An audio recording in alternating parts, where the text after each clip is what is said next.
اور انشاءاللہ مرتے دم تک علی علی علی علی کرتے رہیں گے، حسین حسین کرتے رہیں گے۔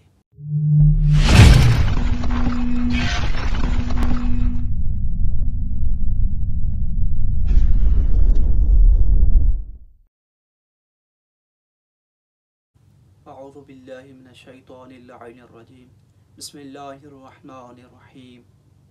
الحمدللہ علی آلہ والصلاة والسلام علی اہلہا، اما بعد فقد قال اللہ تبارک و تعالی فی قرآنہ العالی، بسم اللہ الرحمن الرحیم، وآمنوا بما انزلت مصدقا لما معکم ولا تکونوا اول کافر به ولا تشتروا بآیاتی ثمنا قلیلا وإیای فاتقون۔ اللہ تبارک و تعالی آپ سب کو سلامت رکھے۔ اللہ تبارک و تعالی نے سورہ بقرہ آیت نمبر 41 میں فرمایا وآمنوا بما انزلت مصدقا لما معکم ولا تکونوا اول کافر به، میری نازل کردہ پر ایمان لاؤ جو تمہارے پاس موجود کتاب کی تصدیق کرنے والا ہے، اور سب سے پہلے تم ہی اس کے منکر مت بنو۔ اگرچہ اس آیت میں یہودیوں سے خطاب کیا گیا ہے، لیکن در حقیقت یہ تمام لوگوں کے لیے ایک ہی حکم ہے۔ شان نزول کے خاص ہونے سے کلام کی عمومیت پر کوئی اثر نہیں پڑتا۔ آگے اللہ تبارک تعالیٰ نے فرمایا وَلَا تَشْتَرُوا بِآیَاتِي ثَمَنًا قَلِيلًا وَإِيَّایَ فَاتَّقُونِ،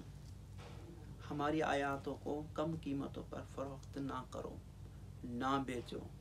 فقط اور صرف ہی صرف اللہ سے ڈرو، کیونکہ دنیا اتنی ہی پست ہے کہ قرآن کے ایک حرف کے مقابلے میں بھی نہیں ہے۔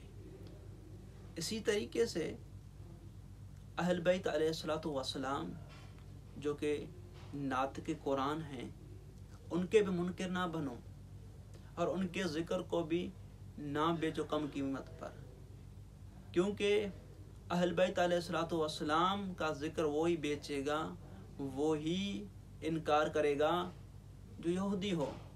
جیسے کہ یہ آیت خطاب کر رہی ہے یہودیوں سے۔ جو بندہ قرآن صامت کا انکار کرے گا وہ یہودی ہے۔ اسی طریقے سے پیغمبر اسلام نے ناطق قرآن کے بارے میں فرمایا من مات علی بغض علی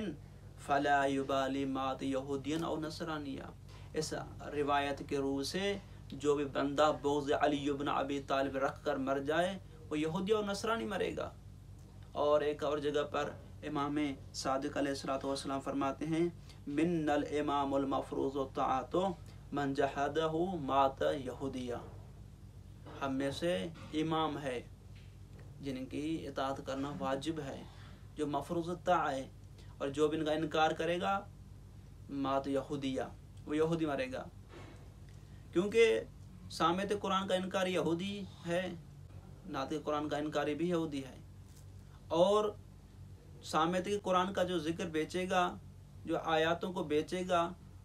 وہ یہودی ہے۔ اسی طریقے سے جو ناطق قرآن کے ذکر کو بیچے گا وہ بھی یہودی ہے۔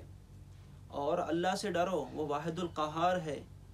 کیونکہ یہ کم قیمت ہے، دنیا دنی سے ہے، اور اتنی یہ پست ہے قرآن کے ایک حرف کے مقابلے میں بھی نہیں ہے جو سامت قرآن ہے۔ اسی طریقے سے یہ دنیا اتنی دنی ہے کہ ناطق قرآن علی بن ابی طالب علیہ الصلوۃ والسلام کے عین کے مقابلے میں بھی دنیا نہیں ہے۔ اور آگے اللہ تبارک تعالیٰ نے فرمایا وَلَا تَلْبِسُوا الْحَقَّ بِالْبَاطِلِ، یعنی حق اور باطل کو مخلوط نہ کرو، یعنی باطل کو حق والا لباس نہ پہنا ہو۔ آگے اللہ نے فرمایا وَتَكْتُمُوا الْحَقَّ وَأَنْتُمْ تَعْلَمُونَ، حق کو نہ چھپاؤ اگر آپ جانتے ہو، یعنی آمدن حق کو نہ چھپاؤ۔ لیکن افسوس پیغمبر اسلام کے بعد ناطق قرآن جو کہ حق تھے، سراپا حق تھے، اور ظاہری طور پر لباس خلافت علی بن ابی طالب کو نہیں پہنایا گیا، کسی اور کو دیا گیا، اور عمدن حق کو چھپایا گیا، اتنا ہی چھپایا گیا کہ 19 ماہ مبارکہ علی بن ابی طالب علیہ السلام کو مسجد کوفہ میں ضربت لگی۔ جیسے یہ خبر شام پہنچی تو لوگ تعجب سے کہنے لگے کہ علی کا کیا کام تھا مسجد میں، علی اور نماز، یعنی اتنا علی بن ابی طالب علیہ السلام کو چھپایا گیا، ان کی شخصیت کو چھپایا گیا، ان کے ذکر کو چھپایا گیا۔ لیکن ہم وعدہ کرتے ہیں کہ جب تک زندہ رہیں گے